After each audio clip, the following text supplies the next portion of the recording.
aging in place is a great idea, but there's still stumbling blocks.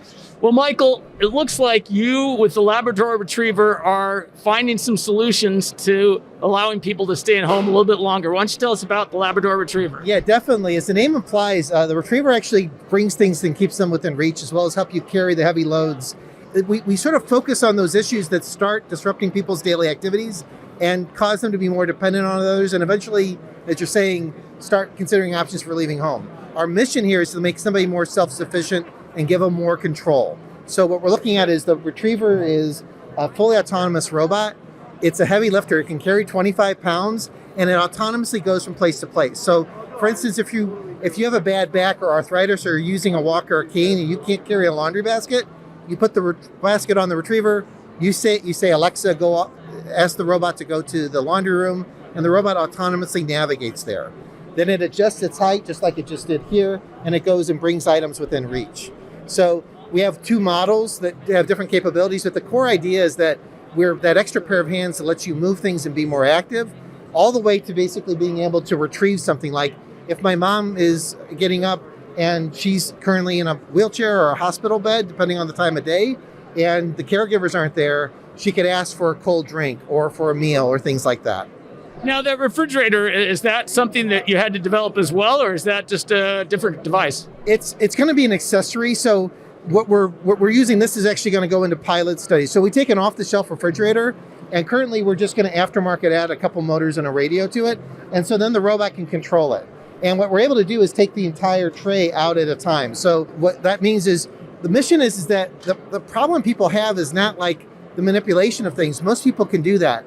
It's the getting up, moving around, and if we can get things within just like 12 inches of them, anyone from certain types of spinal cord injury to Parkinson's to other issues, it makes a world of difference. It expands this bubble around them and gives them more control of their environment. So the refrigerator is an accessory. We'll also have just simple trays, We also have simple trays that you can just put on I think that's a $39 IKEA shelf, sorry for the plug, that you can put. And so these trays for things like dry goods, for a blanket, for your medication, for a blood pressure kit or a telehealth device, those you just basically can put on surfaces like a table, countertop, or a shelf. And then the robot can retrieve and put those on. And so those just plug into the wall, and that generates the power for the motors and actuators and so forth? For the refrigerator, yes. All the other ones, so well, if you see over at the trade show, we have the full demo. And if it's just like a tray, all the mechanisms are on the robot. The power, the sensors, the retrieval system is all on the robot. So the only time we need to plug in is just on a refrigerator. And the robot itself charges itself and maintains its own. Yeah, it can run it's rated to run for a full day on its own batteries. It parks itself. Takes about maybe 3 to 4 hours if it's charging the full cycle, but it basically can operate for a pretty long time, and then it just keeps it going.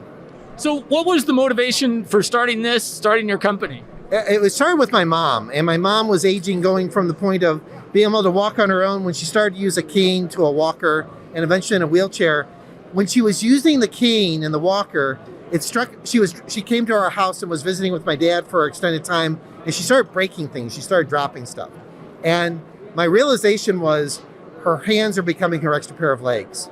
And this happens for a lot of stuff. If someone's in a wheelchair, like we had a woman with multiple sclerosis, she can afford a power chair, but she wants to use a manual chair to stay active and maintain upper body strength.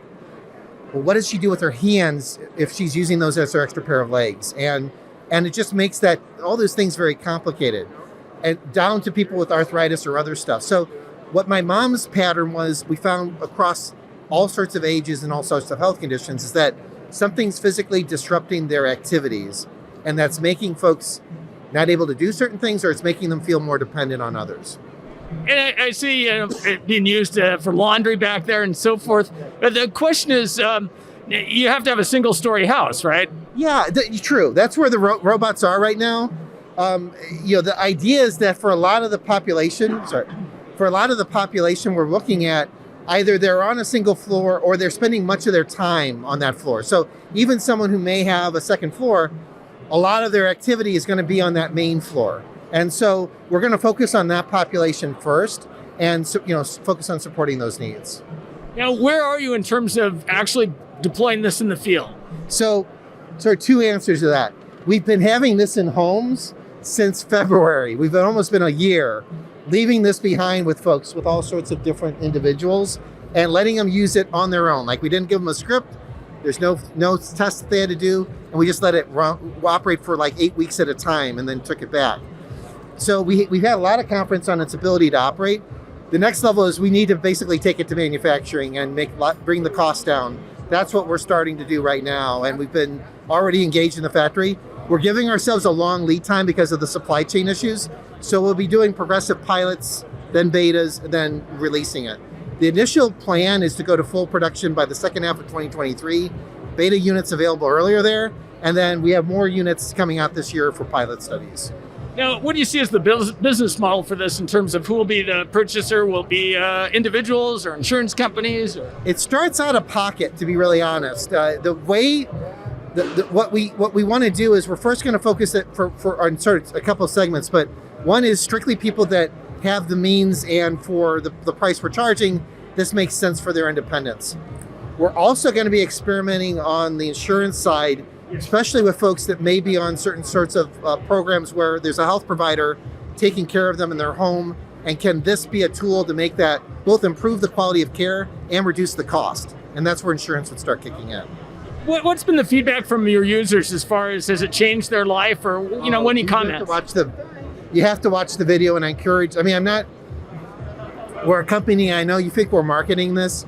This product is emotional. When we talk to these pilot users and you hear the frustration and the depression sometimes in those conversations, and that sense of liberation, I don't know what percent we give back, but that bit is really massive to them. We've had a stroke, you can hear the quotes on the video, but we had a guy recovering from a stroke, a guy in his 40s who's an EMT, really active, strong, had a stroke, and this was like his buddy. This was like, hey, I can still go on with life, I can still do things.